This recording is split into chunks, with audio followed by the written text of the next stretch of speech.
this gavel, do I? Good evening. Thanks for being here. I call this budget workshop of the Magnolia Independent School District to order. Let the record show that a quorum of board members is present, that this workshop has been duly called, and that notice of this workshop has been posted in accordance with Texas Open Meetings Act, Texas Government Code Chapter 551. So if everybody please stand, I'll lead us in our invocation and pledge. If you'd bow, we'll have an invocation first. Heavenly Father, we just thank you for this day. We thank you for these people in this room. We thank you for this district. Thank you for this community. We're just blessed, and we just are so grateful for all of your grace and mercy and the ways you blessed us Saturday night with the support of our students and our school district. It's just, it's awesome. We just thank you for that. And we ask that you be with us tonight, guide and direct our decisions, keep us, guide our paths and keep us in the path that you want us to be in, and help us to bring glory to you in everything we do. In Jesus' name we pray, amen. Amen. So we'll do the American pledge first. I pledge allegiance to the flag of the United States of America and to the republic for which it stands, one nation, under God, indivisible, with liberty and justice for all. Texas flag. Honor the Texas flag. I pledge allegiance to thee, Texas, one state, under God, one and indivisible.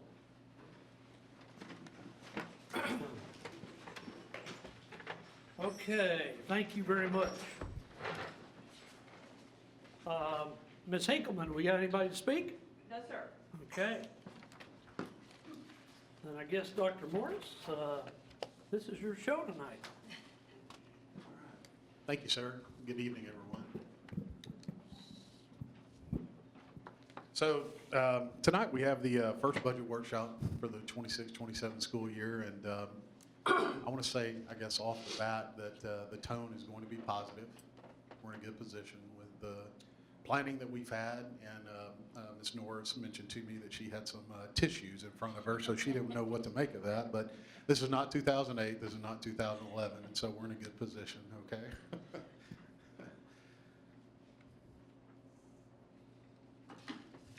So I first want to remind the board, you know, we haven't amended the 25-26 budget since its adoption in August, so I want to give you a sort of a brief reminder of what that looked like and a projection for end of the year.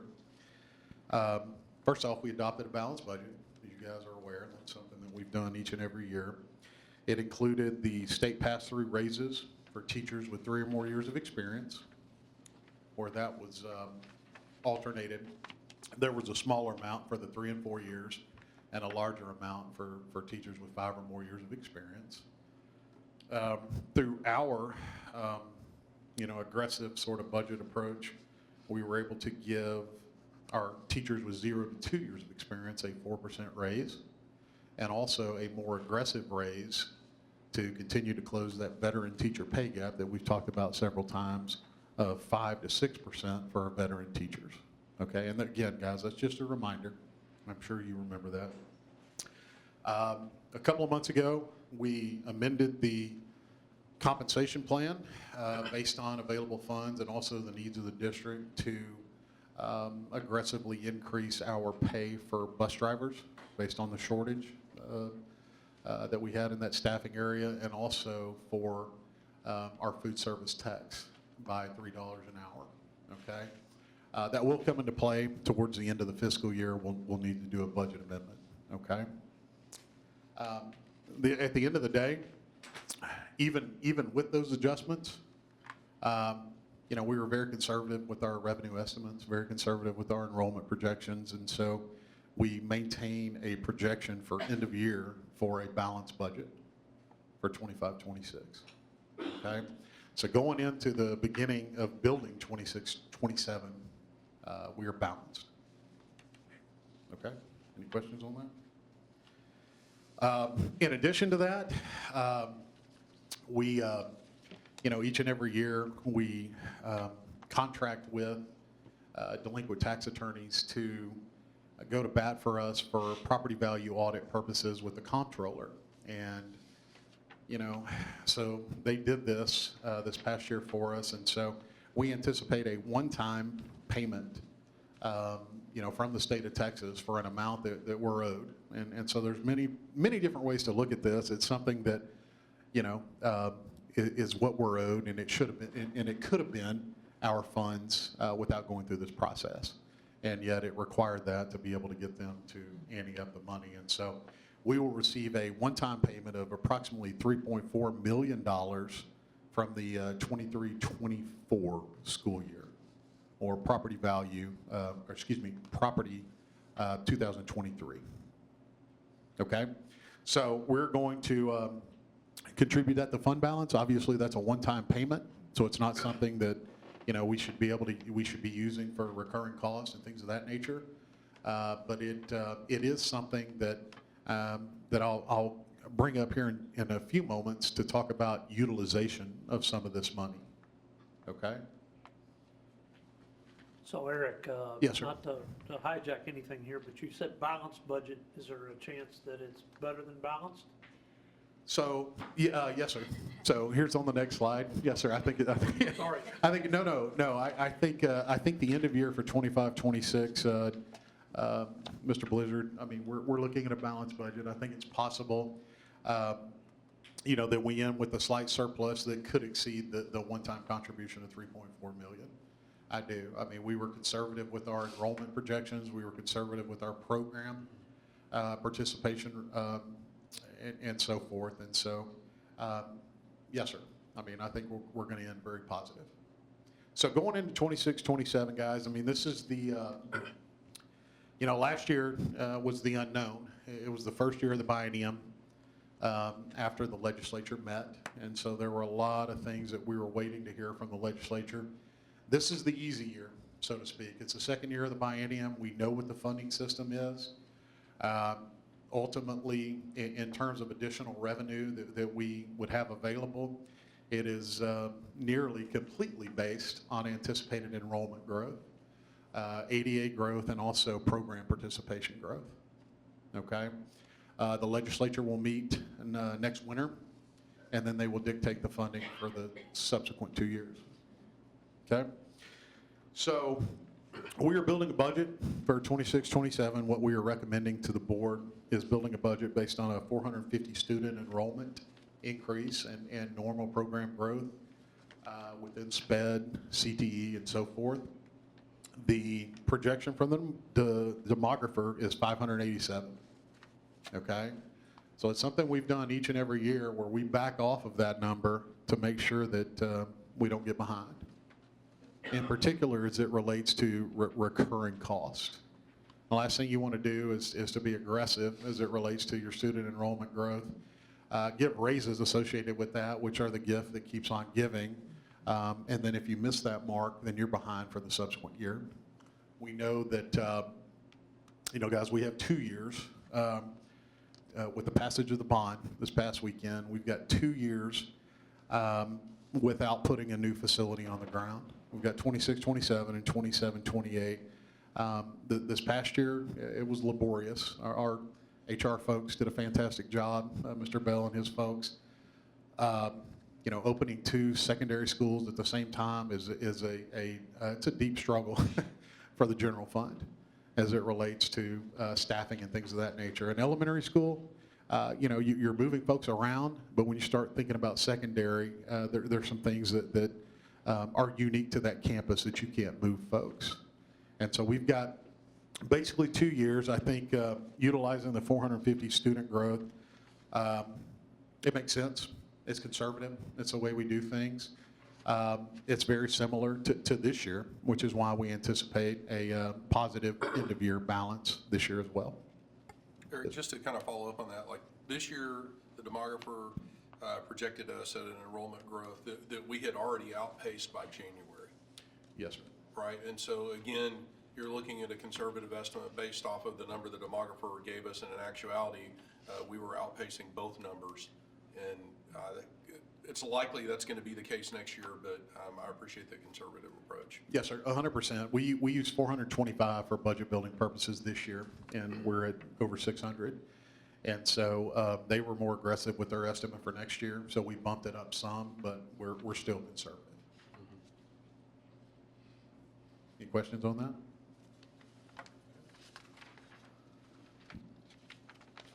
So let's shift gears to new expenses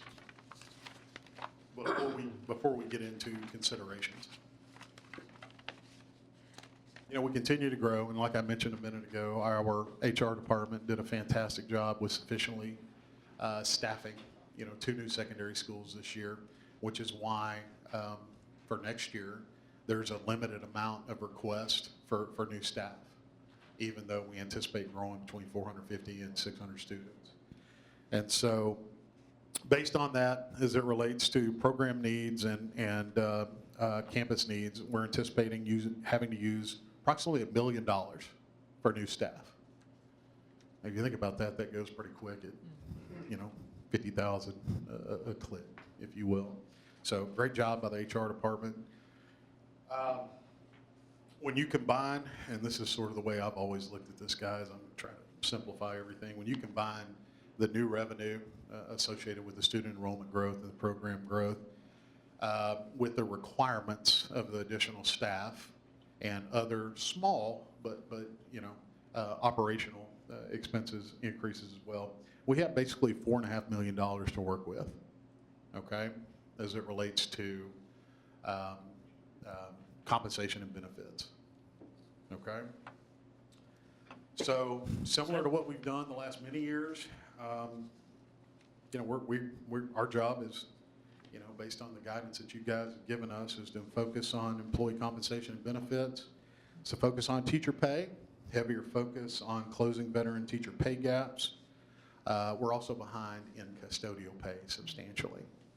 Recall, we mentioned earlier the budget amendment compensation amendment where we sort of made strides for transportation and for our food service folks.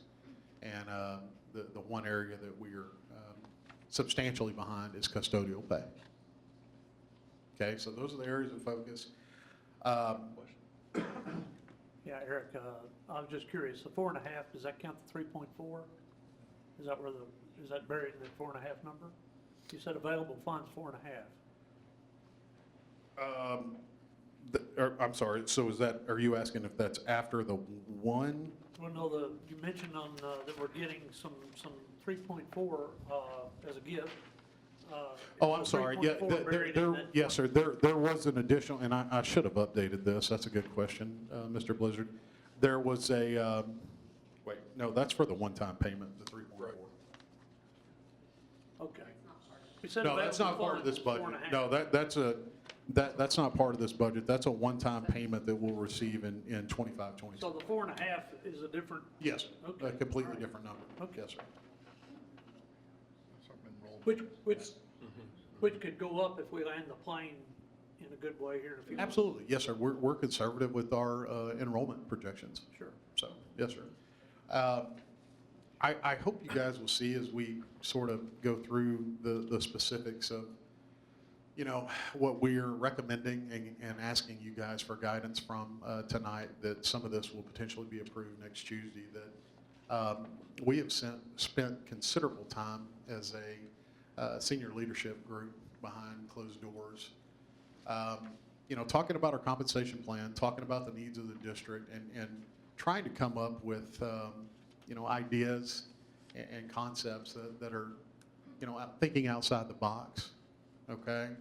And utilizing that limited amount of funds in the most appropriate way. So I'm going to go through that in just a minute.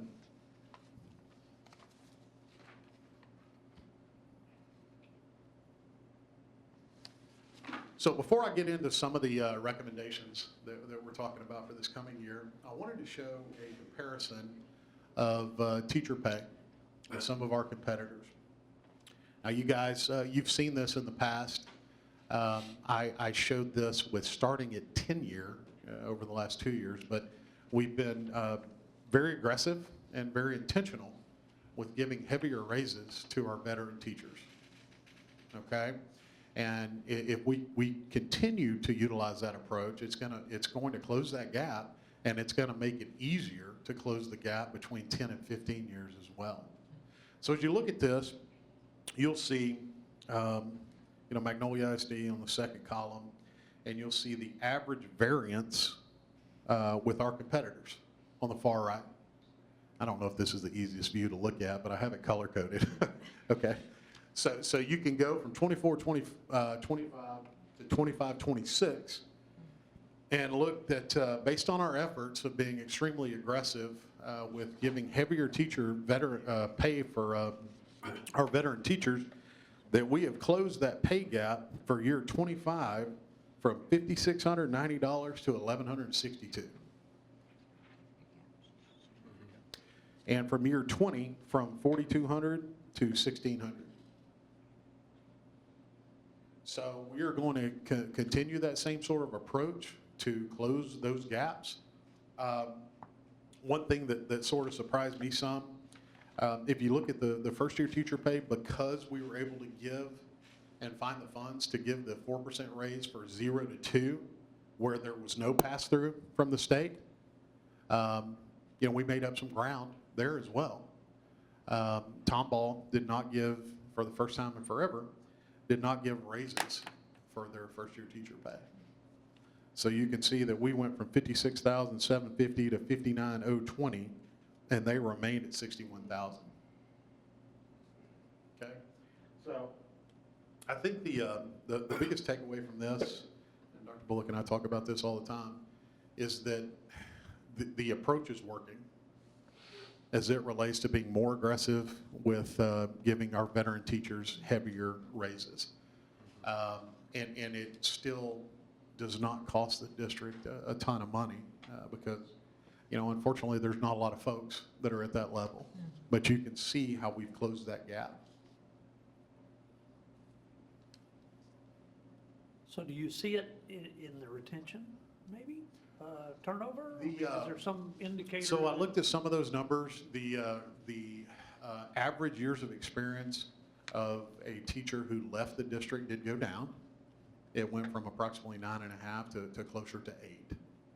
So I think there's some of that. And our turnover went down slightly as well. Yes, sir.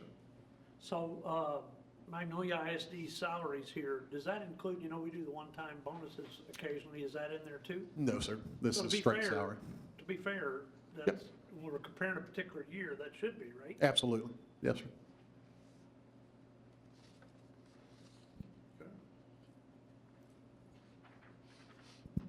So obviously, that's something we're very proud of, that you guys have guided us towards.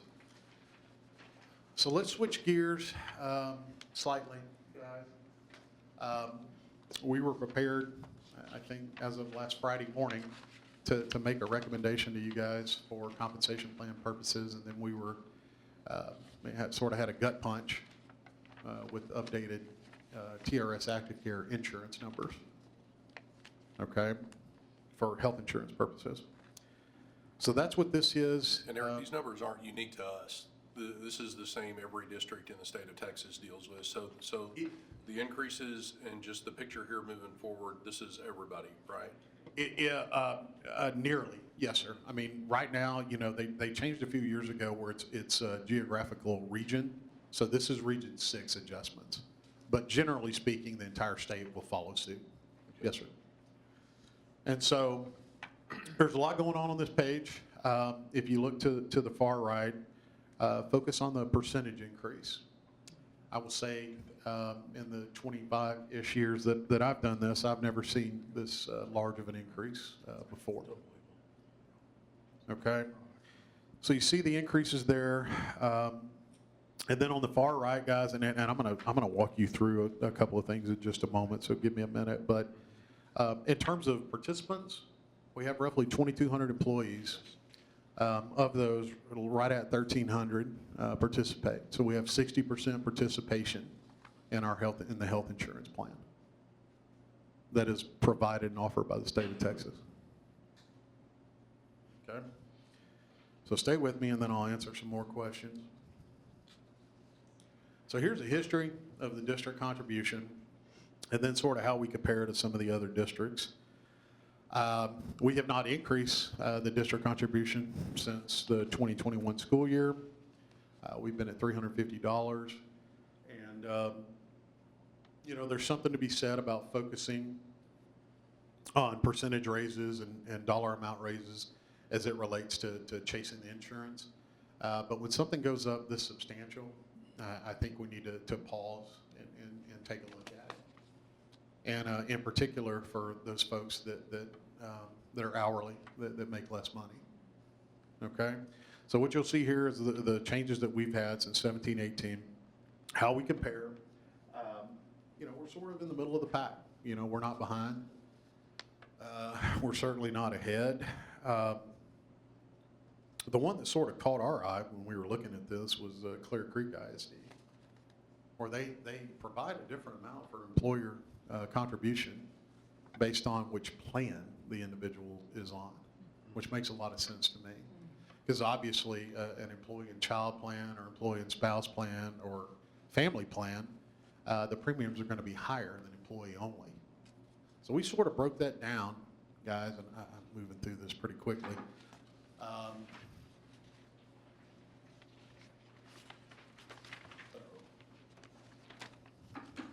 Or, I'm sorry.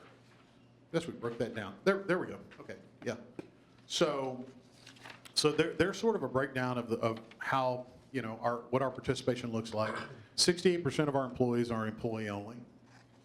Okay, 27% are employee and child, and then employee and spouse and employee and family comprise roughly 5% of our participants. So Eric, but looking at the list here, this is, that's just of the employees that get their health insurance through us. That's correct, yes, Those sir. are the So percentages. keeping that in mind, that's roughly 1,300 of our 2,200 employees. That's what So I was- roughly 60% of our employees participate. So 40% of our people do not That's correct. at all, Yes, sir. and largely due to cost and, Yes, sir. yeah. 100%. They probably have spouses, right? Yes. Get a better deal. Yeah. So if you sort of look towards the bottom of the page, and this, guys, this is where I started. I mean, we go back to senior leadership, trying to think outside the box, as opposed to simply potentially giving a blind increase of, you know, let's say $25, $50, $75 a month. That we sort of break this down and think, how can we best assist our folks within the money that we have available. So if you look at this based on participation, the highlighted in yellow is what we will be recommending at some point. So we would increase our employee only by $50 a month. So the average increase is 68, which closes the vast majority of that gap. Okay. Employee and child, which is the second highest level at 27% participation, we would recommend a $75 a month increase, increasing the total contribution to $425 a month for that group.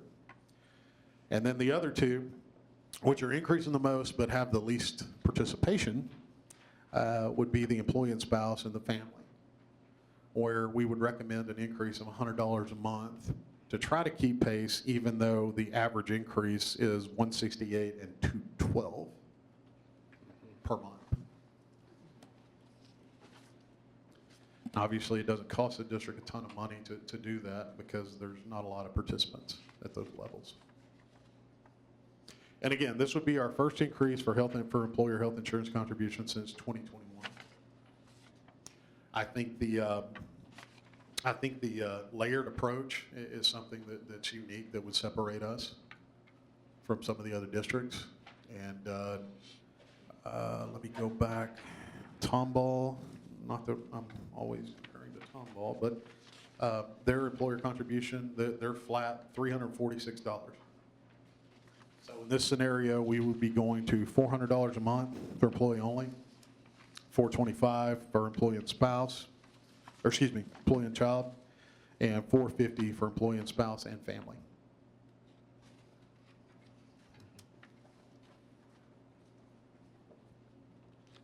Any questions on that? It was quite the gut punch. Wasn't it, Ms. Kim? No, I'm not blaming the payroll department, sorry. Glad you're here, though.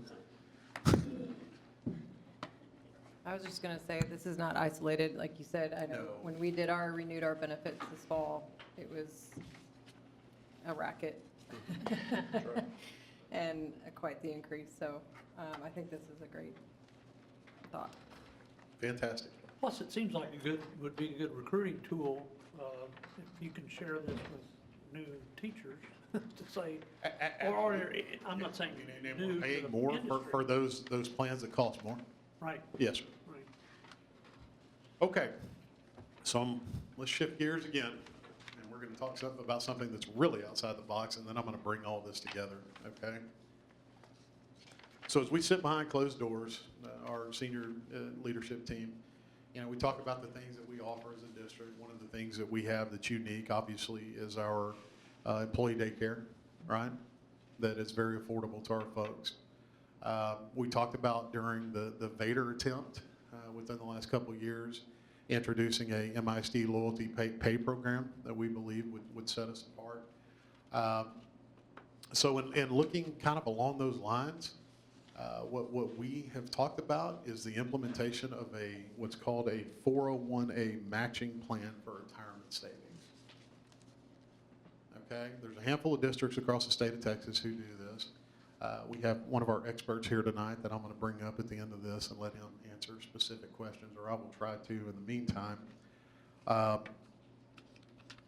Basically, it functions similar to a 401K. Now, there are some differences where the money's not in the same account. The district holds one and the employee holds the other. But it is a matching retirement plan, okay? Where when it's set up, it's whatever parameters the organization sets for matching purposes, okay? Employee contributes to a qualified retirement plan, a 403B, 457, or the like. Employer matches based on the parameters of the plan. Obviously, this motivates employees to plan for retirement and also to want to come to a district and stay at the district. Okay? And again, we're going to answer any questions you have in just a moment. So the vast majority of existing 401A plans generally allow all employees to qualify. Okay? Which means the first-year teacher would qualify for district match or whatever the parameters are for district contribution. Most of those have a vesting period to where you don't earn the district's contribution until you've been with the district for X number of years. Generally speaking, either 3 years or 5 years and the like. Okay? And you can sort of see what that looks like here well, let me back up. Also, looking at sort of the structure of the existing plans across the state of Texas based on the information that we've been provided, most of those plans will match up to either 1% or as high as 2% of a person's pay for retirement purposes. Okay, so if a $50,000 employee were to contribute $1,000 to his or her retirement account, and if they were vested for the school district would match that amount. Okay, so there's a limit, generally speaking, of those that exist across the state of Texas, up to about 2%. Okay, now there are some that offer other variables. There was once one in Magnolia ISD until the state fallout in 2011, after I'd been here for a few years. It was lucrative, very lucrative. There were different components that had to do with base pay match, attendance incentives, and there was also a performance consideration at that time. It was awesome, but it's also something that, generally speaking, is the first thing that goes away when things go sour in terms of funding. Okay? So what we have come up with as your senior leadership, folks, behind closed doors, with the help of Mr. Sam Bell, Series 7, we want to create something that's different and that's aggressive. And so what we've sort of looked at is creating a 401A plan that not everyone qualifies for. It's more of a loyalty approach as opposed to a retention approach. Now, it will also help with retention, I think, for someone that's, 8 or 9 years of experience and then they qualify. And again, we're going to have some folks talk about this in more detail here in a little bit, but what we've come up with is,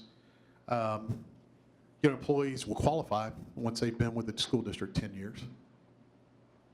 And if they've been with the school district 10 years, they're automatically vested. Okay? They're able to receive the district match under whatever parameters that we set forth. Okay? Now, within that, we've created what we believe to be a very aggressive matching formula. Remember, I told you just a moment ago, the vast majority across the state of Texas either limit it to a 1% base pay match, and I have not seen any of those that exceed 2%. And so we're focused more on loyalty, but by focusing on those who have only been with the district or who have been with the district for 10 or more years, it also creates sort of a cushion, if you will, from a budget perspective. So we can be more aggressive in terms of the employer match. So what we will be recommending is, you can see there, a employer match for employees with 10 to 15 years of MISD experience of 2%, 16 to 20 years of 3%, and 21 plus of 5%. We think this is a creative way to utilize the funds that we have available that sort of separates us from what other districts are doing. And so there's an example there of a $50,000 employee. That person with 21 years of experience can contribute up to, well, they can contribute however much they want, but the district is willing to match up to 5% of that with 21 or more years of experience. Yes, ma'am. Can you remind us how many employees fall in that category between 10 and 21 years plus service? Approximately. Approximately Percent or- 35% is what I would say. Yes, ma'am. 35%, Yes, ma'am. For- 35 to 40%. to Yes, ma'am. encompass all of these tiers? Yeah. Yes, ma'am. I think part of the discussion we had was, if you are looking at being close to retirement, you might stick around a few more years for this.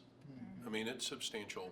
And, if a district's given a 2%, 3% raise, something like that, then, in theory, you could take that raise that you're getting and put it all into this account, and then the district would match. And that's a pretty powerful incentive to get maybe some of our most veteran people that really know what they're doing with kids to stick around longer. And to reward them for the dedication they've had to the district over the years. Well, and also, right, so if you look at the average numbers on the previous slide, our 20 to 25, or 25-year pays were at 75 to 76,000 bucks, somewhere in that neighborhood. By the time you put in your match, that's like 3,800 bucks if you do a 5% for those. That takes them really close to that $80,000 mark, where everyone else around us is on the higher side. So that actually brings us right to that absolute competitive mark. 100%, yes, sir. No, I couldn't have said it better, David. And is that money, that's tax deferred? Yes, that's Yeah, so there's that benefit too, that all of that generates. It is, 401A is a great plan. Anytime that you have anything set up where there's an employer match, it's a benefit to your employees. But to do it in the manner that we're recommending, it is very aggressive, but it greatly rewards loyalty. Just to be clear, we don't have anything like this now. No, sir, correct? we do not. No, sir. Is it, would it make sense to open it up from, say, before 10 years and not match, just so you have the opportunity to do a retirement plan? That's a possibility. I don't know what that costs to do that, but We're sort of going to try to, Jordan, sort of test the waters, so to speak, to see what the participation is. It can always be adjusted each and every year. We're anxious to see what the participation looks like. And again, I'll introduce him in just a moment, but our 401A expert is here tonight, and he can tell you, but what we've heard from them is the success of the plan is dependent on, how much the district sells it. I mean, how much effort the district puts into getting the information out there. And so, but that's something we could look at, or we could certainly adjust in year two. Yes, sir. I have a question. I'm sure you, oh, go ahead. My bad. Oh, I'm sure you've crunched the numbers, but I know 10 years is a nice, clean number, but is there any consideration to do like starting at eight years of experience, just to be able to capture a little bit more of that 35%, if we can afford it? Well, if you talk with some of our folks who are at 8 or 9, they would say yes. No, that's a good question, Ms. Owens. The answer is yes. I mean, we've looked at some of that. We're simply, we've got to have a place to start, and we can always adjust on the fly. We want to create something that we believe that we can afford for several years.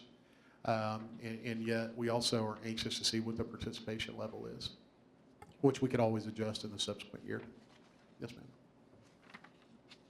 So Eric, just to be clear, you can invest prior to 10 years, you're just not eligible for a match. That's correct. Right, okay. Yes, sir. No, we encourage everyone to prepare for retirement. So, yes, sir. Along those lines, a lot of times in the industry, what happens is you invest, they match, but you can't take it with you if you leave because you're not vested. 100%, yeah. And so this, in this scenario, Mr. Blizzard, I mean, we're saying that you're immediately vested because you don't qualify for the district match until you've been here 10 years. Right. Which means if you exit the district, and there's other specific parameters about when you leave and the rules about, or the circumstances of when you depart in terms of whether you qualify for that year's worth. But yes, sir. But as you're proposing, a 5-year person cannot even participate in this at all. No match. No match. They are certainly welcome to save for retirement, but there's no match. Sure. Yeah, like they could put pre-tax dollars in there as well. It's just the district doesn't kick in anything additional for them. The way I understand it. 100%. Well, so just to probably exaggerate the point a little bit, so there's 35 to 40% that can participate in this. There's 35% participating in our most aggressive salary adjustment. I mean, we're definitely focusing on the veterans. There's no question about that. And they are a third of the group, not the other 2/3. So what I would hate to have happen, and again, to exaggerate it, I wouldn't want people that come to interview with us, we say, well, gee, this place is great, but you got to stick around 10 years for it to really matter to you. Yes, sir. I understand that. And keep it in mind, of course, I mean, obviously it's our younger employees who often benefit from the daycare thing as well. So we're trying to balance, Sure. sort of the benefits out within the limited amount of money that we have to Sure. hit at every level. So, yes, sir. And again, this isn't the end all. I mean, if we start it in this fashion, we can adjust it in the subsequent year based on participation. And if we see that we're continuing to lose, teachers that are very popular at the 8 or 9 years of experience, we can adjust accordingly. So Eric, would it be cumulative years or consecutive years? So, so it's funny you asked because we had the same question from the folks who do it, and I went back to Dr. Bullock's presentation for Vader purposes, where he said we're like church, that if you lose your way, we'll welcome you back. That's right. And we'll still count the years that you had earlier. So it's years in the district. Well, I want to make sure that that's well known. Yes, Very sir. publicized. 100%. That was one question that came up. Because that might make the best 5 years for someone. Yes, sir. Okay. So let's move on, guys. This shows as our recommendation, but obviously we need direction from you guys. Some of this will be up for consideration and possible approval next Tuesday, so our payroll folks can move forward, okay? So based on the money that we have available and attempting to be, again, very creative with the utilization of that, the senior leadership group is recommending a minimum raise for all employees of 3%.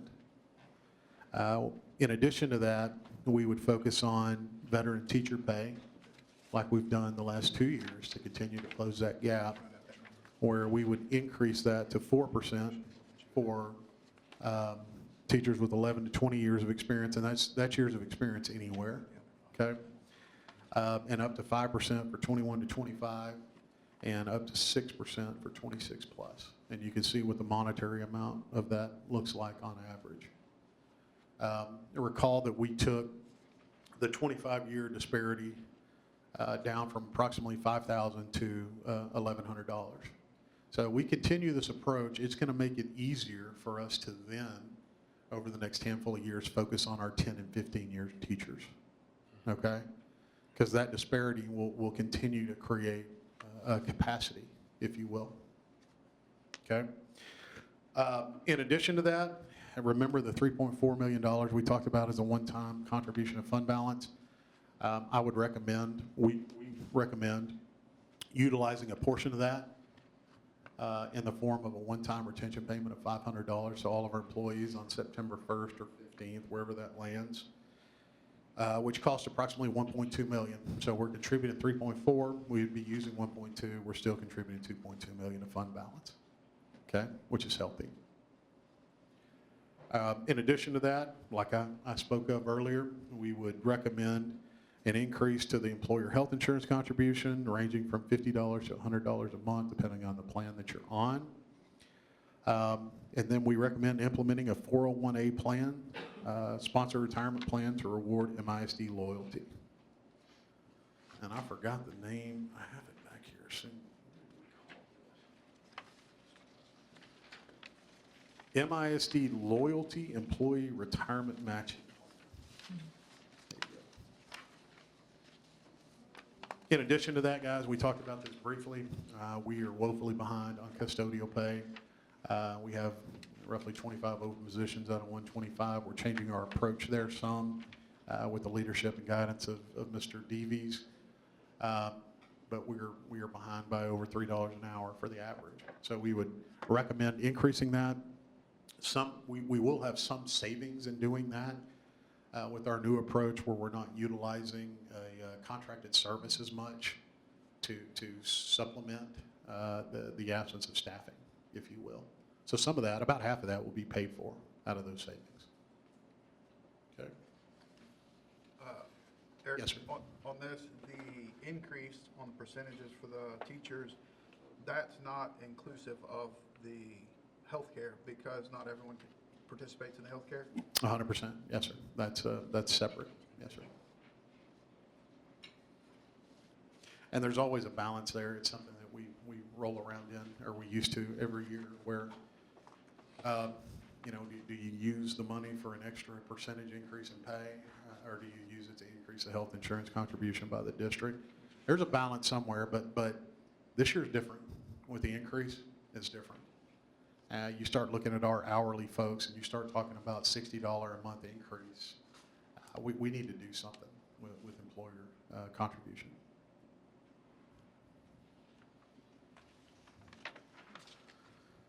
Okay. So Eric, this is all good stuff. This is creative. This is great. This is cool. Anything we can do to make ourselves more competitive, to keep people, to retain, to recruit new ones is awesome. Well, thank you, sir. And like I said, it's something that we have talked about for hours on end behind closed doors with our senior leadership group. We've tried to be creative, and every district has a limited amount of funds, and it's about how best to use those. And so, thank you. We feel good about it. Well, and I think one benchmark that we can look back on, obviously in hindsight, to say, hey, this is working, is the retention or the turnover. And before COVID, we used to track that all the time. And then after COVID, we stopped. I don't know if it's even tracked anymore by anybody, us or any other district, but it'd be interesting to know how we compare to other districts, because if ours is less, maybe it's higher than we think it ought to be, whatever. But if it's less, that means we're doing things right. Yes, sir. 100%. Okay, any more questions on that? And I'm going to switch gears 2 more times on you guys. Any questions? So this will be recommended for approval next Tuesday. okay, this compensation plan. Is it possible to, for the meeting, break it down on each one of these and see how much cost that would be? Absolutely. Yes, sir, we can- Just, I think it would help understand it. And Eric, I'd like to see the chart, and I think you and I talked about this at one point. Also, the chart of where, earlier in the presentation, when you showed the pay comps from other districts. Yes, sir. At the different levels of experience. I'd like to see what happens to that chart when you apply this to it. Yeah. I was going to include something, but I just don't know what other districts are doing at this point. Sure. I mean, the only one that I've heard of at this point was Montgomery ISD, and they're ahead of us because they have a July 1 fiscal year versus our September 1. And I guess in summary, they were given a 3% raise plus a $1,000 retention payment to their folks. Not tiered. Now remember, they passed their Vader And they a few, 2 years ago, and have the additional golden pennies to work with. Now, all of that came out before the health insurance. Well, actually, they're self-funded, so it won't affect them. So, listening to others, it's still up in the air in terms of Tomball and Conroe. I don't know where they're at this point. But yes, sir, I can include that. Yes, sir. Well, some are having reductions, right? So, So let's talk about property value real quick and tax rates. We received our certified preliminary property value a week and a half ago, and that number was a substantial increase of $1.3 billion from 2025 of 10.9 to 2026 of 12.25. Of that 1.3 billion, over 800 million of that was from new to the roll values. The things we talked about during the bond, it continues to hold true. I think last year it was 734 million. The year before that it was 500. The year before that it was 400. So it continues to grow in terms of what those new properties are meaning. Now we do know that obviously after ARB protests, that number will go down. So you see our estimate there, just under 12 billion is what we anticipate. And the reason that is most meaningful, obviously for INS purposes, we projected an increase for our new bond of 6.5%, and we anticipate landing closer to 10%, which means all of our projections will hold true, and it's easier to take on the new debt. Okay? And Eric, possibly pay off more responsibly? That's another thing that will be on there. Yes, sir. Next Tuesday is a bond defeasance, and it will be millions and millions. Yes, sir. To help us prepare for the next one, for the sale in August. In terms of the biggest meaning of that, we continue to have M&O tax rate depression that's basically calculated within the current school funding system, okay? So based on a 10% anticipated growth, which again, that's my estimate after ARB, because before ARB, it's over 12%. I anticipate our M&O tax rate going down 4.2 pennies based on a 10% growth, which puts us at a total tax rate of roughly 91 cents. I did go see a summary of Conroe's budget workshop from 2 weeks ago. This is before these numbers came out, so I don't know how accurate it was, but their CFO projected a property value increase that would only decrease their M&O by about 2 pennies. So if that held true, we would actually be roughly 2 pennies below Conroe as the lowest in Montgomery County. So we'll see what happens.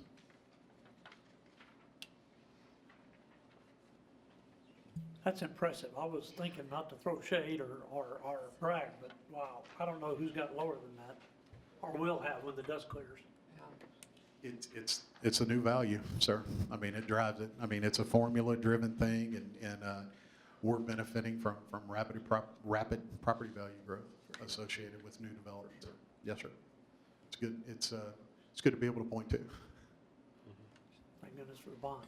but Eric, that does not increase the money per student, we receive on the M&O side. That this is just the valuation that causes compression on the M&O tax rate, but then also generates money on the INS side to pay down debt. But the money 100%. we get per student for salaries and for all that stuff Does not isn't change. affected by this. 100%, yes, sir. The amount per student does not change. And it doesn't even change based on the formula for year 2 of the biennium. So yes, sir, it just changes the percentage of the makeup, but the total amount per student for M&O purposes remains the same. Does help us on the INS from what our projections were. Yes, sir.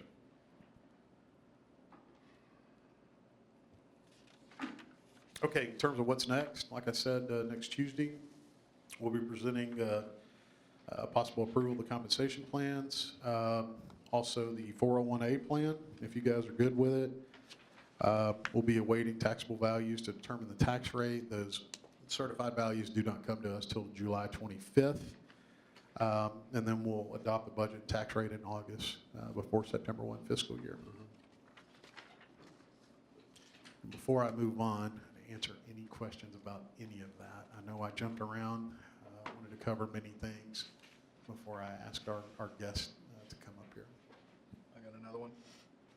So the $500 one-time bonus that we got from the state this year, do we anticipate getting that again this year from the state, or for next year? So the pass-through raises for the teachers that start at year 3, yes, sir, those will be maintained. So, But the one-time retention payment, that's something that we're doing local. okay. Yes, sir.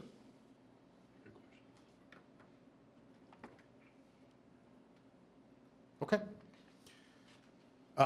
So next up, we've got our local 401A expert here to talk to you guys, to answer more specific questions. He knows much more about this than I do, although I've learned a lot over the last few weeks.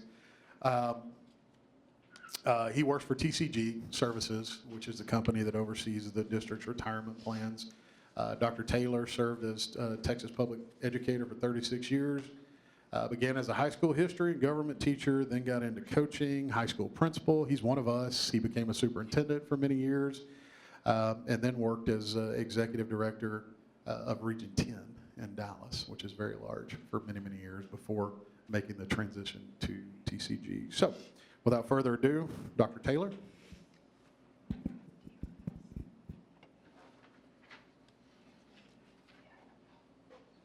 Thank you. Yes, sir. I do have a question. Do I need to use this microphone? Yes, sir, because we're Okay, recording. let's try that. So, I tend to wander, so I'll be careful here. So Eric called us and said, okay, I'm interested in doing this. Tell me about it. And my colleagues and I said, okay, what's your purpose and what's your why?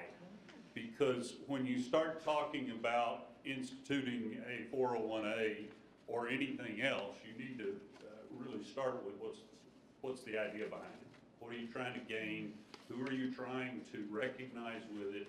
And then you get into the deeper questions of what's it going to cost you and how do we structure it? And in the end, the biggest thing we've said to them when we've talked with your senior leadership is you can put it in place, but unless you're ready to support it and sell it to your staff, it's not going to mean much. Because the folks who are going to benefit from it probably are not going to leave you anyway, because the research shows that a teacher or an employee who's been with you for 10 plus years is probably going to stick with you. And so when we got to talking about it, the reality is that what you're trying to do here and what your senior leadership's asking you to do from the administrative standpoint is to recognize loyalty. And so what you see on the screen here, and we actually had a discussion about this, and that is this is a loyal employee retirement matching plan. That's who it's for at this point. Now, your questions about can others participate or should we set it up for others to participate? Maybe so, but that's probably a future consideration. That's a big lift from the financial standpoint when you include more and more of your staff. And so To start with, I think you're in a good place. I think the ideas that Eric and the others brought to the table when creating this are really solid, and they had a good idea of what they're trying to do.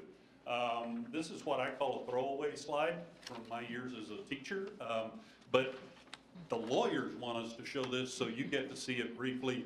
TCG, which is a company out of Austin, has been around for since the mid-90s, was bought by Hub International, which is a Canada and US-based insurance company for the most part, but handles retirement benefits as well. And so that gives you a picture. We'll talk a little bit more about TCG as a part of that as we go through this. The other piece that's coming along with this, and this is what, Eric kept describing me as the expert. This is what made me the expert, and that is that when I got to Region 10 in the 04-05 school year, this is one of the programs I inherited there. It's called RAMS, Retirement Asset Management Services.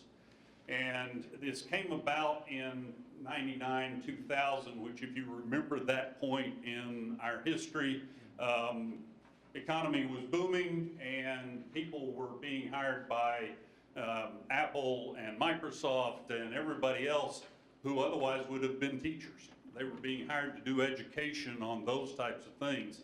And so what was happening in the Dallas area at the time is that the school districts in the suburbs as well as the urban areas were having to compete against each other for a very limited number of teachers.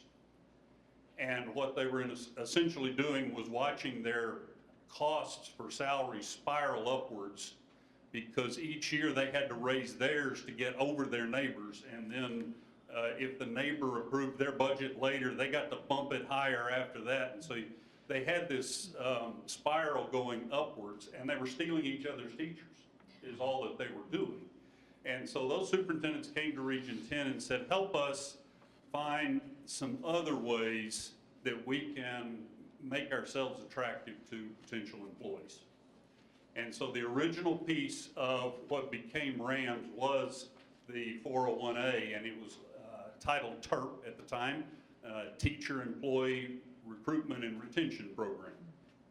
And so that's where it got its start. If you look at the right side of this screen, there are actually 5, and basically a 6th one as well, pieces of RAMS. Now, you're talking about the first one, the 401A. You're already a client of Region 10's RAM program for the FICA alternative and have been for more than a decade.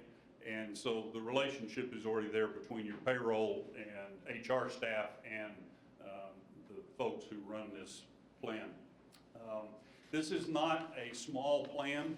This is not something that's done off the corner of a desk at the service center, and it's not somebody who's doing a ton of other things. Total number of plans, like is being proposed to you, 706 within it. Almost 650,000 participants. Those are employees of the school districts, cities, and some other nonprofits that can join. And it's got $1.3 billion in its 3 trust funds. And so, like I said, this is not something that your staff's bringing to you where you're going to be the guinea pig, the experiment. It's been around a while. It's in good, solid shape in terms of its finances, and it's not going away. And so there's some, I'm trying to provide a little assurance to you here, just trying to build some comfort. Section 401A is a piece of the Internal Revenue Code. Anything that starts with a 4 essentially is going to be related to retirement and various financial things for individuals in the United States. And so what makes 401A unique in terms of school districts is that you can design it any way you want it to design. Its rules are very permissible in terms of how you can design your plans. And so what your senior leadership's brought is one design. It's of their design at this point. and other school districts have used it other ways. We'll show you some examples here in a moment. But below that middle line then, besides the fact that you're designing it, the 401A is completely employer funded. Now, if you go down in the code to the 401K, which most of you probably have heard of, because you have spouses or siblings or children in some cases who work in the corporate world and have a 401K, in those accounts, it's both employer and employee money. In the 401A, and this is the rules for public entities like school districts, it's employer money only. Okay? All of the investments are determined by the employer, although what you're doing when you're joining the Rams is you're shifting that responsibility to a committee, and I'll talk about that committee in a little bit because it's peers of superintendents and CFOs from school districts that sit on that committee with professional advice from investment advisors. And so it's a unique setup in that way. It's one of only two in the country right now, and it completely dwarfs the second. It was a very unique model that was created at Region 10 back 25 years ago. And then the employees must meet the vesting criteria. Essentially, the vesting criteria that's being recommended to you is 0. As soon as they're eligible, as soon as the money goes in, they're vested. And there's reasons for that we can talk about. And by the way, if you have a question on any of this, stop me right then and ask, because I'm probably better at answering, and there's probably something 3 slides down that you needed the answer to it so that you'll understand the 3rd slide down. So what are the advantages of doing an incentive, which is what this is essentially an incentive plan to continue working in the district? You target your needs, that's what's on the left side. Is it to encourage people to retire, to save for their own retirement? The answer to that's yes, whether you've actually asked that question or not. The statistics in the United States are really lousy in terms of what people are saving for their own retirement. And so anything you can do as a board and as a school district to encourage your employees, you ought to be doing that. Do you need to recruit? Do you need it to set yourself apart from Conroe or Montgomery or anybody else in the area? It can be used for that. Retention, obviously, once you've got good folks, you want to hang on to them. And this is a way to incentivize that retention. We've had districts set it up who needed to improve their attendance rate for their employees. And so they set the incentive and the contribution based on how well they attend. Because if the regular teachers in the classroom, learning's happening. If the substitutes in the classroom, there's crowd control. And that's the reality from an old principal, I'll tell you right now, that a definition of a good substitute is one that I didn't have to go take control of the classroom when the substitute was in there, okay?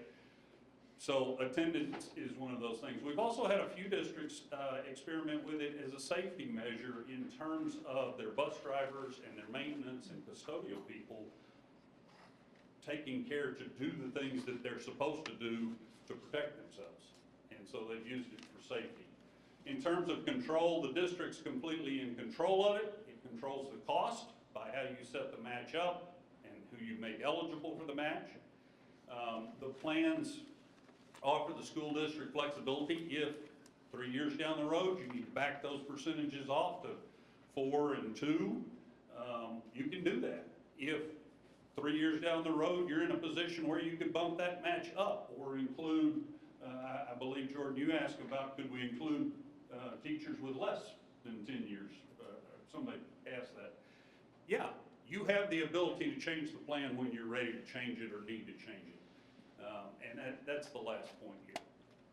So this is a slide we've used for a long, long time because normally the pushback you'll get from employees on these has to do with, why don't you just pay me a bonus?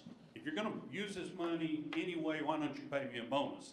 Well, This slide and the next slide will show you that this is actually beneficial to the district money-wise, and it's beneficial to the employee in terms of their money. Okay? This is comparing a bonus to a 401A contribution. On the right, if you're contributing $2,000, you're contributing $2,000. Nothing on the side of that has to be adjusted. On the left side, if you're paying an employee a $2,000 bonus, the first thing you have to do is you have to take out the TRS and Medicare. And if you calculate the workers' comp that you pay for workers' comp insurance and the unemployment insurance that you have as a district, all of a sudden the district's cost for that is over $2,100. And you start multiplying that out. And you see those numbers are based on a $40,000 employee. None of your teachers are making that little. So it can get very expensive. Now, for the employee themselves, and this chart shows the same thing, again, on the right side, contribution's $2,000 and the contribution to the account is $2,000. On the left side, the first thing that happens once that $2,000 bonus happens is you subtract the employee's contribution to TRS, you subtract the Medicare, and you subtract or withhold the federal income tax withholding, and all of a sudden what their actual bonus that they feel when they take it home is $1,500.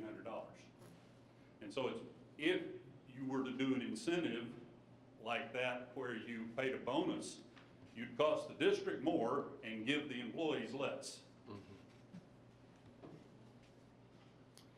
That's a critical point that we'll do in terms of education with your employees. I've already agreed to come on July 17th for your employee benefit fair and talk with those who will qualify for this if you approve it next week. And then I'm going to stay and give a second presentation to those who don't qualify yet. And this is one of the points we'll make to them that day. Now, the structure, and I'm sorry, this is really small. I'm really sorry for y'all having to try to read that because your eyes are better than mine if you can. Starting with the district, obviously, the second piece is Region 10's cooperative that you'll be joining. On the left side, this is what the employee does, and this has to do with the employee deferring some of their own compensation. They're going to put it, and we're going to recommend when we talk to them that they put it in a 457 plan, and there are some reasons for that. But they also have what's known as a 403B. So they'll be putting money in one of those two things, and that is their money. And so as soon as they contribute that, whether they do it pre-tax deferred or whether they do it in a Roth contribution where they've already paid the taxes on it, but it'll come out tax-free later, they'll contribute that. They're immediately vested in that because it's their money and they choose what to invest in. If they're young, obviously we're going to encourage them to invest in something that's going to have a good bit of growth. If they are 55 and going to retire 3 years from now, it's probably going to be a little more conservative what we suggest to them. Okay. On the right side of that chart then is the employer money. This is what Magnolia ISD would be putting in. And note that it's a different account. It's in that 401A TERP plan. It is the contribution from the district, but it's matching what the employee put in on the left side of the chart. Where in corporate, it's in the 401K, it's in the same account, and they track it that way. For nonprofits and government agencies, it's two separate accounts. One's an account opened by the employee for the employee. The other one's opened by the employer for the employee. Okay? So does the employee get to decide what investment vehicle that it goes in? They get to decide where their money, that they're contributing out of their paycheck. On the other side, where it's the employer's, no. And the reason for that is that as a school district adopting one, you have a fiduciary responsibility to make sure it's appropriately invested. Now, the reason Eric's bringing you the Region 10 plan is that that fiduciary responsibility, once you join that cooperative, is shifted to the cooperative.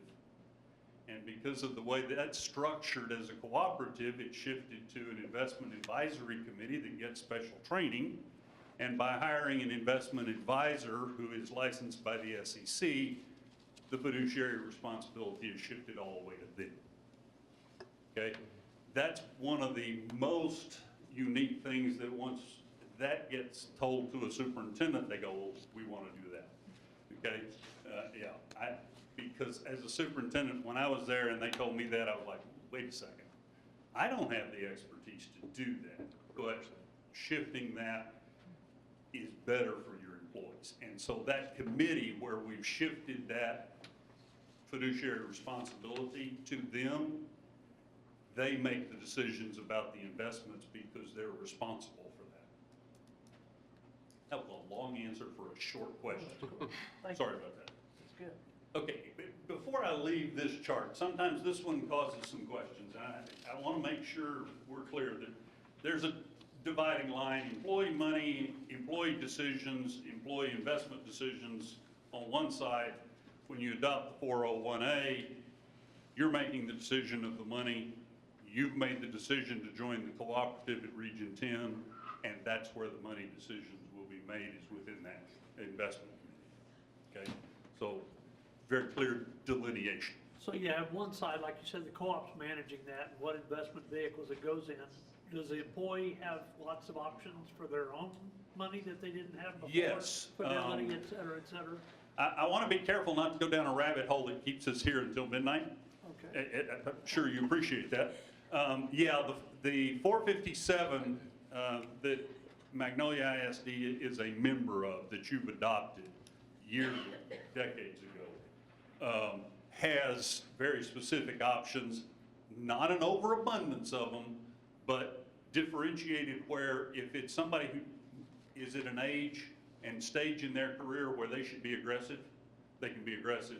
If they're later in their career, they're a little older, there are places to be more conservative, and a mixture in between. So it's no different what we have now for the employees? Yes, sir. The employee side of it's the same. Not, at this point, you're not changing that at all.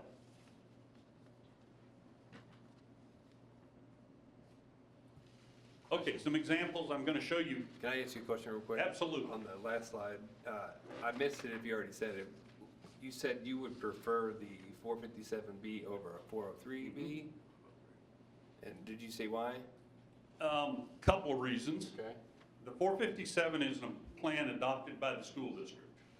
And so there's a little bit of, the school district has an ability to make sure its employees are provided good options. The 403B is not adopted by the school district. It's a contract between the investment company, which is often an insurance company in the education world, unfortunately. Anybody who works in the insurance world, I'm sorry that I just said that, but they tend to put people in very high-cost annuities, and there's some better options for teachers out there. It's a contract between the company and the employee. The district is just kind of shoved in the middle to make sure the money gets moved. And unfortunately, since 2008, the district has some responsibility in making sure both the employee and the company follow the law. But that's, again, one of those discussions we could go a long time on tonight. So, Makes sense. okay. Thank you. And there's some other rules in terms of being able to move the 457 money or get early access to it, where there's some penalties if you draw it out of a 403B. Okay, these 5 districts, Andrews is way out in West Texas, if you don't know where that is. It's out in the Permian Basin. Ennis is just south of Dallas. Jacksboro is between Fort Worth and Wichita Falls. Jasper is east of you here, and Prosper is a Dallas suburb, essentially now. To give you some idea of where you're going as a district, Prosper's probably not a bad place to look. They were A district with 600 kids in the high school in 2000, they're opening their third 6A high school next year. You're probably not on that growth path yet, but you're close. I think we're Actually, that's about right. Yeah. You're about the same distance outside of Houston that Prosper is outside of Dallas. Yeah, you're on that rocket, if you hadn't figured that out yet. Andrews ISD is one of our newest ones, and we spent a good bit of time. Their plan started in 2024. We said, remember, you gotta know your why. They wanted to differentiate the district from neighboring districts, and they wanted to encourage and incentivize their employees to save. And so you see their base match is $1 for $1 that the participant contributes to their own account. It's 100% immediate vesting. Again, they're trying to separate themselves and encourage that behavior. They also have an automatic enrollment, and this is not something your leadership's bringing to you, at least at this point. But they have all of their employees contributing to a 457 unless they choose to opt out. The result is that after 2 years, they're at 93% of their employees are now participating in saving for their own retirement. Prosper ISD, theirs goes back, they were one of the original districts in 2000, 2001 that adopted this. Theirs is set up as a retention plan, and the way you can tell that is look on the bottom right where it says the years of service before they're vested, and you note that they're in their 50, although the contributions are made every year to the plan. If they were to leave the district before they completed 5 years, they would leave the money behind. It stays with the district. If they stay 5 years, they're now vested in it. Jasper ISD, their purpose was they needed to improve employee Dr. Taylor, attendance. do you know, and you may not know this off the top of your head, I'm curious what their participation rate's like at Prosper with that Ennis's setup? participation rates are above 50%, but they're not at 75, so they're kind of in that third Okay. quartile And up. Prosper was the slide before that, am I right? Yep, and they're where in are they? about the same place. Okay, I was just Yeah. curious. Matter of fact, Prosper ISD went through that 2011 time period, and their original thought was they were going to get rid of their plan. And their employees said, we really like this plan, would you leave it even if you have to reduce the contributions you make to it? And so they have a delineation, employees before 2011 are funded at one level, employees hired after 2011 are funded at a different level. What was the Prosper ISD participation rate? I will get that number for you, I don't have it, but it's over 50%. Okay. Gordon, there are some districts who, based on budgetary restrictions and things of that nature, who have chosen to freeze it. Yes. Right, to freeze the plan for a year or two as opposed to just doing away with it. There are some districts, and there are 52 or 3 districts now in the state of Texas that have these through Region 10. So, not a huge sample size, but a fair sample size. There are some districts who have had them for a very long time who've had to freeze them, and then we're able to unfreeze them and start contributing again as their finances change and the state's financial plans change.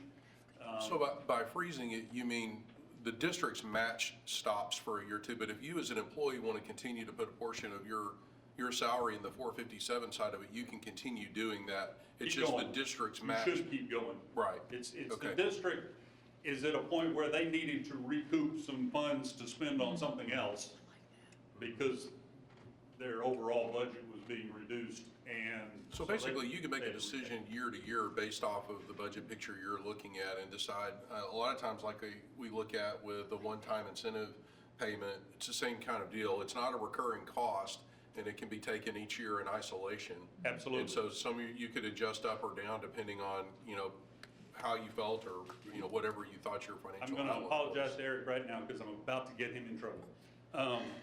Because I'm gonna put an idea in y'all's brains that he's gonna have to answer.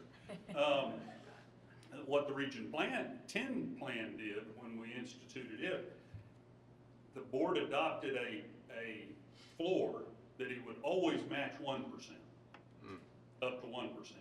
But each year, when they did their budget, whatever the budget allowed for them, they would consider upping that percentage. And since it was started, it has always been above the 1%. Interesting. Now, are the payroll people on this side? They are. What happens when you adjust that is that the payroll people have to get really busy because all the employees come in and they change their contribution level to make sure they get the match. I like Jasper ISD, again, they had some poor attendance numbers, and they felt like it was affecting their, the learning in their classrooms. And so they set their match up as an attendance thing. And so an employee that is not absent all year long gets a higher match than one who is slightly higher than one who had 2 absences, and significantly higher than one who had 7 or fewer. And if they have 8 or more, they don't get a match at all. Yeah, So, interesting. Is that, what is the participation rate there, do you know? didn't bring those numbers, Yeah, so I'm sorry. gonna have to come back to you, and Eric, I will get those to you if you'll. Yes, sir, Okay. absolutely. It seemed like most of those we were looking at, other than those, were somewhere between 30 and 40%, but we'll get the specifics. Yep. Here's a slide we used with Jasper ISD's employees and with their board when we took it to the board. This is a $20,000 a year employee, this is a bus driver, okay? If they contribute at that level and get the match, then they've contributed after 5 years right at $4,500. The district has matched that $4,500, and they're sitting there with $9,000 in a retirement account. Now, that number's obviously small. This is the same number, same type calculations with a $40,000 employee, and the contributions, percentage is the same, but the dollar amount is different. And so, you see by the time they're at 5 years, they're at 18,000, almost 19,000. And that's even without calculating the growth of the investment. That's just the contribution. Gordon, can you briefly give credit to who trademarked that? Because the people in this room know him. Oh, actually, yeah, not this chart specifically, but the design of this chart was Mike Collins' idea when he was here as the superintendent, and Magnolia ISD adopted its first 401A plan. By the way, I don't know how well y'all know Mike, but I know Mike really well because we've worked together for a long time. He would applaud y'all for going back and looking and doing this again. Jacksboro ISD, small district up northwest of Fort Worth. They're just far enough from Fort Worth that young teachers don't want to go out there to teach because they're too far away from the city. Older teachers love living there and don't mind driving down into Fort Worth to teach to make more money. And so they've got the worst of both worlds, and so they set up kind of a combo situation where they have a retention contribution match every year for any employee who comes back, and then they have an absence-based, similar to what Jasper and Ennis, which is what I'm about to show you. There again, the vesting is 0 for the first 4 years, but goes to 100% in year 4. We have some plans, and here's one. Ennis, you see in the bottom right corner, their vesting schedule, and there's this kind of a combination of attendance, encouraging savings, and a little bit of that they want to retain. And so they graduate the vesting up from year 3 on to year 5. Okay. If you go beyond 5 before you get to it, it doesn't have much impact. People can feel 5 years from now, they can't feel 10 years from now, or just how people see it. Okay, so what Eric and Jason and the rest of the senior leadership are recommending to you is this plan, the Loyal Employee RMP for Magnolia ISD. Key provisions here, the eligibility, have to have finished 10 years, eligible after you finish 10 years. Match levels, we'll go into in a second. The vesting, 100% from the start, and then some definitions I've got for you here. And then the implementation framework, which is what these folks in the payroll office and the HR office are really curious about. And I've already assured them that it's almost pain-free. Okay?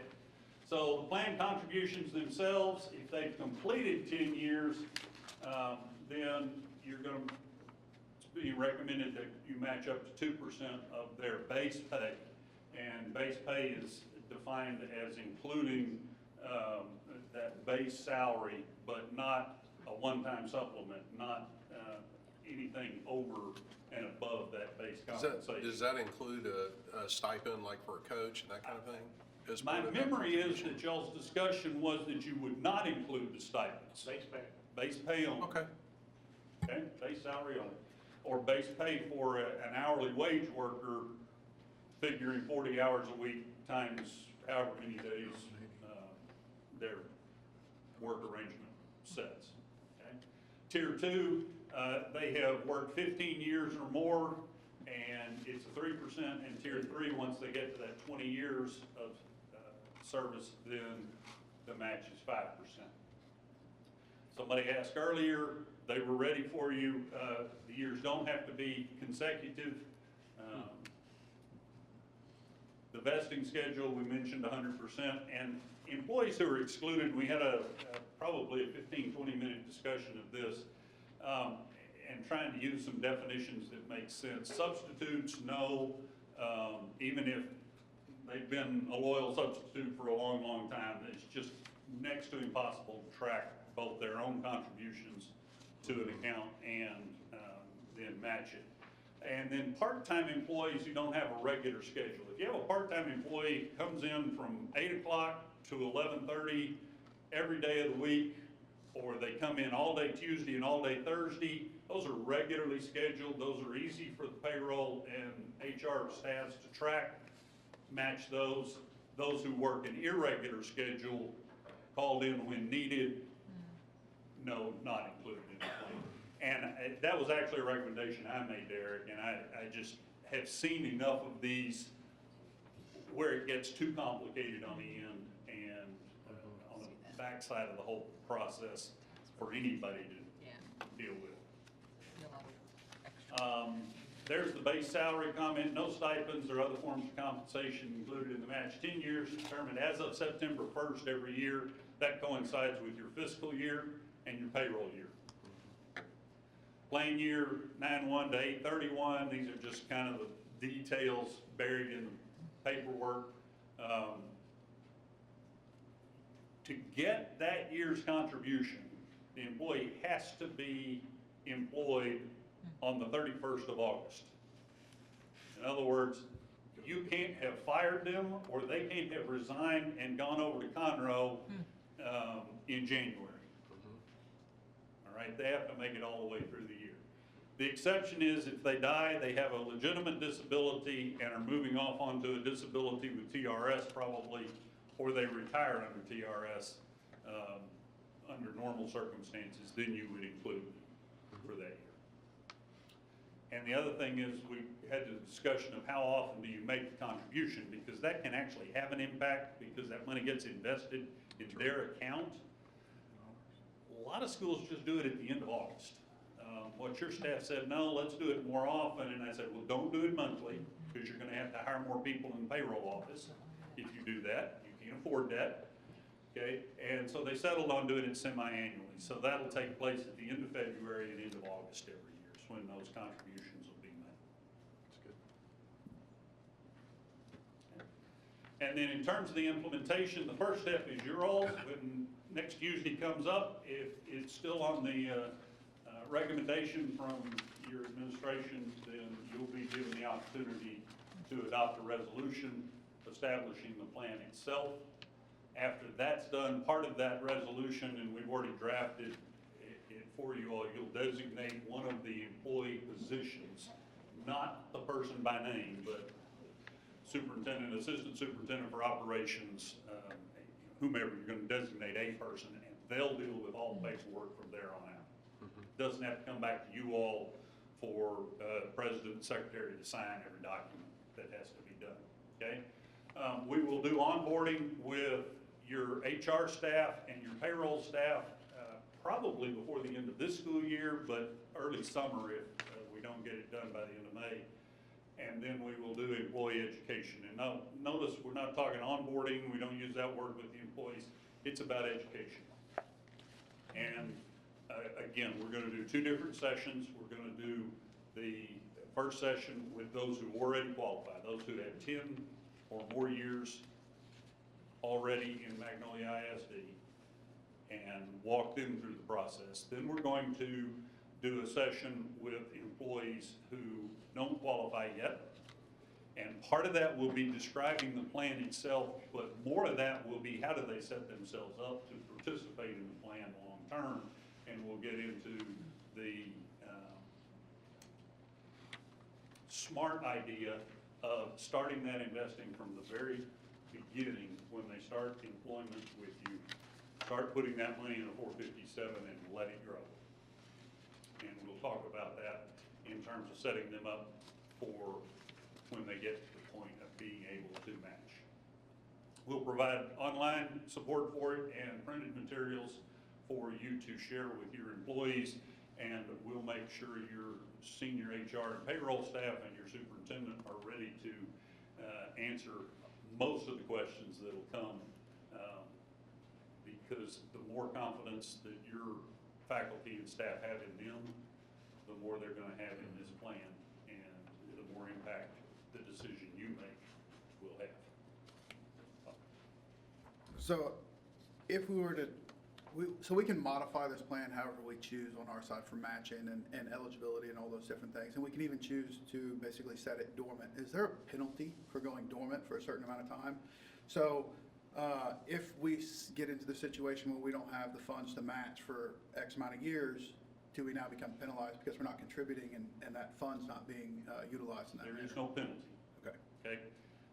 Typically, if that suspension of the plan, where you're not making contributions, stretches into 3 years, 4 years, first of all, your folks are gonna lose interest in it because they're gonna forget about it. And it probably at that point is we need to talk with you about actually shutting the plan down.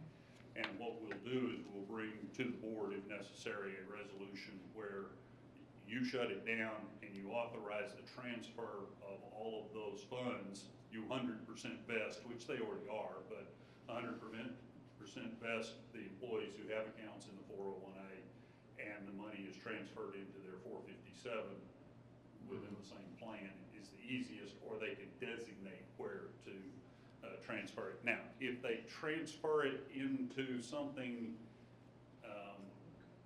without really thinking through the process, they're gonna pay taxes and penalty on it. And so we have worked with districts. You know, when I was at Region 10 and I'd get the call from the superintendent saying, I think we're gonna have to shut this down, then I'd spend some time talking with the superintendent, their HR and payroll folks, finance folks, and then make sure they were ready, and then we'd go to the employees to explain what it needed to happen. Looking at other plans, how many years is typical to get employee participation rate to be about 40 to 50%? I mean, is there a typical time frame over the years? I can take Yeah. a guess at that number, but I can give you 2 examples where it didn't take long. Okay. Okay? When Frisco, well, I can give you 3 examples. When Frisco ISD started theirs, and there's another one that matches your growth spike, if you want to compare to somebody. They started early, they did a lot of education, and they got a lot of participation from the very first year. When I created it at Region 10 for the Region 10 employees, we went from 32.8% contributing to their own retirement to 97.4% contributing. That's with the match in place. Andrews ISD that I showed you went to 93% first year. You know, when you lay stuff out for people in a very logical manner and you show it to them how they will benefit, and you show it to them in a manner that proves to them that they don't have to make hard decisions, they are not giving up a lot of money, they go, this is a no-brainer, yes, I'm in. And they just do it. And when you look at research about teachers, they don't save for their own retirement because they think it's hard, they think it's confusing, and they think it's expensive. Essentially, you're taking all three of those excuses away from them. So I have another question, not exactly towards you, but it pertains to you. Eric, do we know how many or what percentage of our employees are eligible immediately? I think Gary asked a similar question earlier. I would say roughly between 35 and 40%. So then if we enacted this, we would be starting at about 40%, the 35 to 40% participation without having to do anything. If all of those who are eligible. If they chose, Yeah. if they Yeah, chose to. With over 10 years of experience Yeah. in the district, yes, sir. Free money is usually hard to pass up on a 401. Free is good. Just saying, you know, that's my favorite generally. Well, in fact, I was gonna ask something similar to that in the sense that you got some districts that have 40%, 50%, whatever participation. Why, I'm assuming the communication and the marketing and the, let's spread the word is not the issue there. What is? Two things. Plans that have been in place a long time, superintendents turnover, CFOs turnover, HR directors turnover, and the new ones don't have the same commitment to it because they don't understand it as well. And so the drive to keep employees moving toward it has disappeared. And so they may start high and then drop down, and then you get to that 40, 50% range, and people stick with it, okay? The other thing is that sorry, Eric, I'm getting you in trouble again. It's all good. Okay. The other thing we've started doing recently, since the pandemic, is we've had boards begin to adopt automatic enrollment plans into their 457. Where as soon as a new employee comes, it's not an option for them. They're told, you're gonna contribute 1%, 2%. We have one going to the board next Monday night at 3%. And that push, so to speak, is what gets the employees started. And then the incentive match is what keeps them there. And that's why those numbers stay much higher. We've had a couple of entities do that automatic enrollment for all of their employees. They're very strategic about when they do it. Started at the beginning of the new payroll year, where they're giving a raise, and they set the percentage contribution lower than the percentage of the raise. And so the employee never actually feels like they have lost money Was by that- making the contribution. Andrews is one of those that does. They are, Andrews and Region 10 are the two most recent ones. to Because they do have that. 93% participation. And, yeah, and the Service Center went to 97%, so that, sorry. So our plan, if we adopt this Monday or Tuesday, I guess, our plan is to hyper encourage, I mean, so we don't get just 10% participation. Right. We got a plan in place to make sure every single of the 40%, whatever, knows about it, and make it not be 10%. Yes, sir. You know. Yeah, and Gary, to your point, I mean, we could always adjust in the future based on participation, funding availability, and things of that nature. So yes, sir, we'll do everything in our power to push it out and make sure that people know and understand what's being offered. Yeah, because I'm just saying, if we're gonna do this, let's make sure it works. Absolutely. Educating the employees is the key to all of it. Absolutely. You asked a question earlier about why 10%, why not drop it down, I think, right? Yeah, it's still in my brain, you read my mind. I'm gonna I think connect two dots, because I think early in Eric's presentation, he said that the typical point of most employees leaving was in the 8 to 9.5 range. If you incentivize by saying if you get to 10, you may be able to keep those. Okay. So that's what Yes, we're sir, trying to. and like I mentioned earlier, that number has crept down some. It was closer to 11 about 4 years ago, and it's closer to 8 now. But yes, sir, that the intention would be started then, and just out of pure honesty, some of it has to do with budget as well. I mean, obviously, knowing the number of people that you have with 10 or more, there's less of those folks. And so we can be more aggressive with our match because there's less folks who qualify.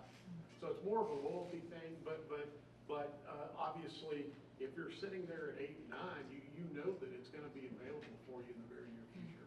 And then we can adapt accordingly in future years as well. Question, the two, the tier 1, 2%, tier 2, 3, and then tier 3, 5%. The numbers, I'm sure, just, why the skip from 2, 3, and then 5? Why not do like a 4% there and then have a tier before that? I mean, I understand what you're saying now, but that was, Yeah, I mean. that's the reason, but, We can plug in any number. yeah. To answer your question. Budget. We were trying to develop something that we thought would be meaningful for our folks. Again, understanding that the vast majority of the existing plans that are out there do not exceed 2%, and most of them do not exceed 1%. So we were trying to develop something that would be very aggressive to motivate our folks with 20 or more years of experience, and also to motivate folks to want to stick around who are in that 8 and 9 year range. Okay. But to answer your question, we can change it however we see fit. There's one more factor there that is kind of in the weeds, so to speak, is all of your employees are already making a 7.5% contribution to TRS.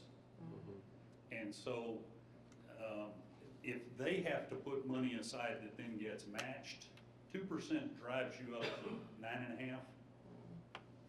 1 out of $10 in your paycheck going to retirement, that you begin to get some people feeling that if you go much beyond that. Now, a more veteran employee who's been with you 20-something years, maybe their kids are already out of college, maybe they're deciding, am I gonna go 36 years or am I gonna go 38 years? Now that 5% kicks in and, okay, they can handle their part of the contribution and you've incentivized them to stay. Makes sense. Going back to the starting it before 10 years, and maybe the cost is, it wouldn't work out, but just in my mind, it seems like even if you start earlier at a smaller percentage, as an employee, you're gonna be ahead just because of the compounding interest. So I don't know if there's Yes. something to look at, at a smaller percentage early. Right. I have 2 sons, both in their 20s now. They started a Roth IRA when they started their first teenage job. And what I did was say, if you'll put all of your tax refund in, then Mom and I'll match up to the $1,000 for the year or whatever it is, because I was trying to teach them that. And we need to be teaching our young teachers and other young employees the same thing, that they need to be putting that money in right now and letting it compound over the next 35 to 50 years. There's no reason they can't participate without the match. That's true. Right. They can still be part of the 457 or 403, they just don't get the match until the 10 years. Yeah, and in session 2 of that employee education, I think there's 30 minutes allotted to that. Somebody help me out? Maybe not. Maybe I made that number up. If it were 30 minutes, I'd spend about 10 minutes talking about the Magnolia ISD 401A, and I'd spend the next 20 minutes talking about what they need to be doing for themselves. It will be 30 minutes for presentation, 15 minutes for questions, is usually what we do for the presentation. Which means I'll talk for 44 because I can't shut up, and then they'll stick around late for questions, but, sorry. I'll say this to the That's board fine. one more time. Great questions, but it's the beginning. Yeah. It's not an end all. So, I mean, we can always adjust in the future based on available funds and participation. We're just trying to get something kick-started that we believe sets us apart from what other districts are doing.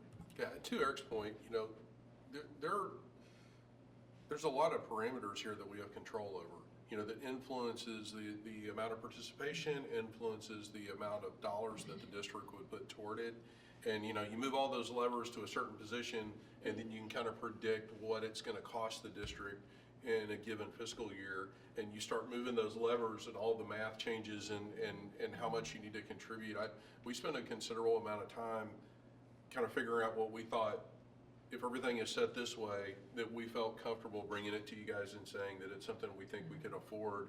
In this fiscal year, I'm with Eric, it's a way to get started on this, and then, you know, in subsequent years, if we look at it and we're comfortable with where the cost is and where we sit budget-wise, you know, in a future year, you know, maybe you're gonna, you know, add a 1% match to people that don't quite have 10 years, you know, or, you know, adjust in some other way. But I think using this as the baseline for us to begin to figure out what works best for our employees and our unique situation here in the district is a good start. The other thing about this is the 401A portion, the match portion is the only thing that costs the district any money. The other things you can do and adopt, and where you see onboarding with the HR and payroll staff, half of that meeting's true onboarding, the other half is talking about some other things that we've shared with Eric and he wanted to talk about. It doesn't cost you dollars in the budget, it will cost you time and effort to educate your employees about what they should be doing for themselves.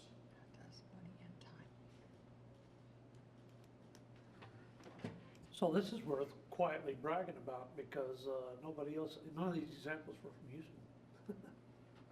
I did not see any. There are a few in the Houston area, but not a lot. We're not setting up like we're setting it up, I can tell you that. No, they're not, for sure. And several of them are suspended or they've actually ceased their programs, their plans.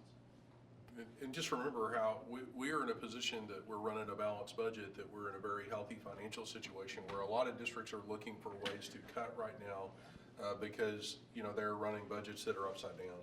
And you know, which means they're pausing, shutting down, doing away with programs like this, and certainly not instituting them new. It's spending money they don't have. He didn't spend as much time as in terms of importance when he made his presentation, but the most important two numbers in that presentation Eric made to you, I'm gonna brag on you, sorry Eric, That's fine. is when he told you that the growth that the demographers think's happening is 585 students next year, he's only budgeting for 450. That's smart. You guys are doing it right. Sorry, guys and gals are doing it right.